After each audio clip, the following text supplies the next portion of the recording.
The story of Kinging It did not start with cameras or subscribers. It started in hospital rooms. Aimee was just a teenager when her life collapsed into chemo sessions, endless checkups, and the slow loss of her hair and strength. At the same time, Craig faced his own nightmare. A neck injury left him lying in a hospital bed, unsure if he would ever walk properly again. Two young people, both staring at the possibility of no future, carried a truth that most people ignore. Life can vanish in an instant. Out of that pain, they shaped their philosophy. Simple but sharp. Rule your own world. It was not meant to be catchy. It was not for branding. It was survival. When they eventually picked up a camera, it was not to chase fame. It was not about building a brand or racking up subscribers.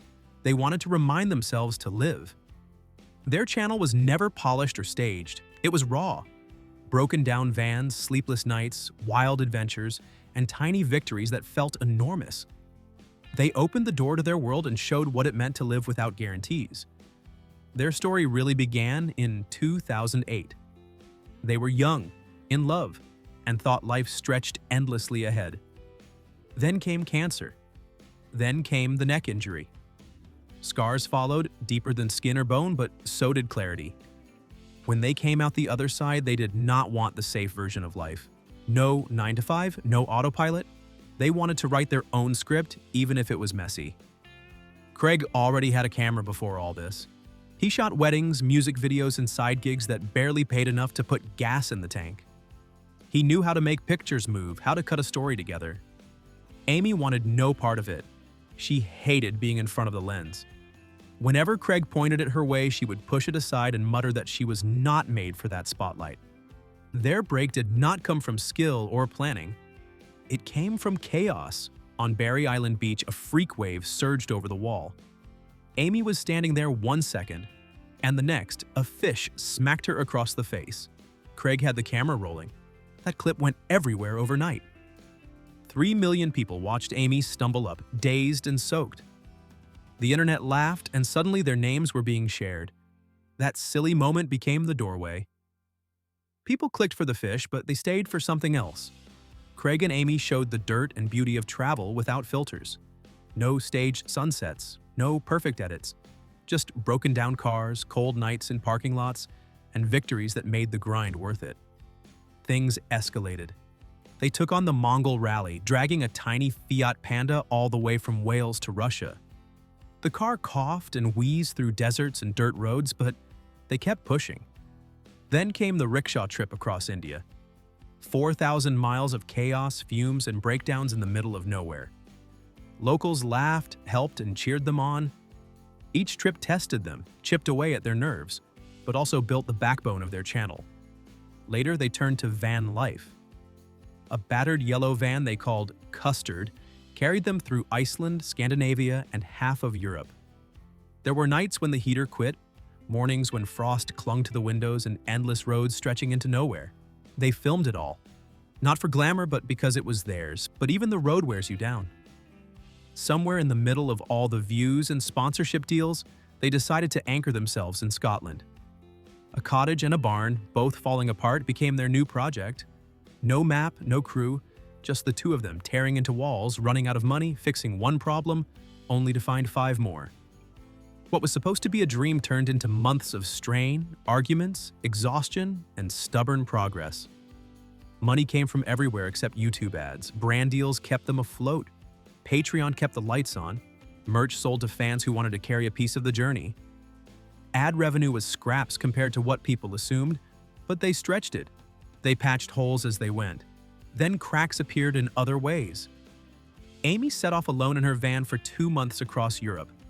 She spoke openly about the anxiety that had chased her for years. For her, it was survival. Craig, meanwhile, pulled back. Depression had its grip on him, and he leaned into new work. A whiskey business, projects away from the constant pull of the camera. Rumors swirled. Were they splitting up? Was it over? To those watching close, it looked more like 2 people trying to breathe after a decade joined at the hip. Through it all, Aimee kept wearing wigs. She never hid it, but she also never made a big point of explaining. Those who knew her history did not need the explanation. Cancer treatment leaves marks that do not fade, and her choice made sense to anyone willing to look past the surface. Now it is 2025. They are still together, though life looks different. The channel still runs, but it is no longer only Craig and Aimee together. It has shifted into two parallel paths. Aimee is back on the road, finding her own rhythm. Craig is pouring himself into whiskey and personal projects, staying quieter but still present. The cottage still stands, though progress moves slowly, one repair at a time. What started with a fish across the face grew into years of busted knuckles, sleepless nights, and lessons in how to keep moving when the road feels endless. Their mantra remains the same: rule your own world. For them, it has never been about selling a lifestyle.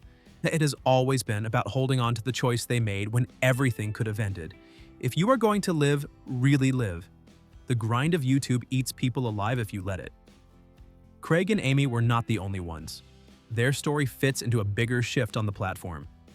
People have started calling it the Great YouTube Resignation. It is not a trend. It is a slow bleed. A generation of creators who built their lives on weekly uploads have realized they are burned out and hollow. MatPat was one of the first to say it out loud. A decade of theory videos running on caffeine and deadlines, until he admitted he could not live like that anymore. He wanted to play games without dissecting them. He wanted to spend time with his kid instead of staring at analytics. He did not quit entirely, just stepped back into a role that let him breathe. Fans understood. They were sad, but they knew he was right. Tom Scott followed in his own way. His calm voice had been a steady presence on YouTube for years. Then he set it straight. His life had become nothing but work, and he needed to stop before it swallowed him. He was not broken, just done with the constant churn. Others followed. Captain Sparkles walked away from Minecraft after more than a decade.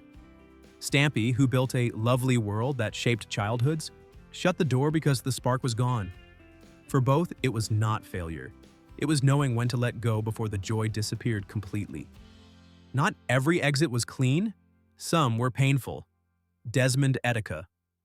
Amofa's story ended in tragedy. His energy was gone too soon, leaving fans grieving the man who had given everything to his streams. Christina Grimmie, shot and killed at a signing, became another wound the community still carries. Their stories reminded everyone that behind the views were real people, fragile and human. Some exits, though, were welcomed. Leafy is here built his empire on tearing others down until YouTube banned him. To many, it felt like justice. Then there was Jenna Marbles. She left with honesty. She apologized for old mistakes, took responsibility, and walked away because it felt like the right thing to do. Fans did not turn on her, they respected her even more. Each story was different, but the thread was the same. The grind does not last forever. Some creators step back because they are exhausted. Some because they have changed. Some because the weight broke them. That is why Craig and Aimee's story does not feel like an outlier. Her on the road alone. Him building a whiskey business. Both wrestling with their own demons. Their shift mirrors what has been happening all over the platform. The cottage dragging on, the stress piling up. Fans asking questions they do not want to answer. It is the same pressure that has cracked so many others. What ties them all together is the need to reclaim something personal, to stop being machines for an algorithm, to remember what life feels like when it is not packaged for an audience. Some creators walked away completely. Some reshaped their work. Some did not survive. But at the core, they were all chasing the same thing: control.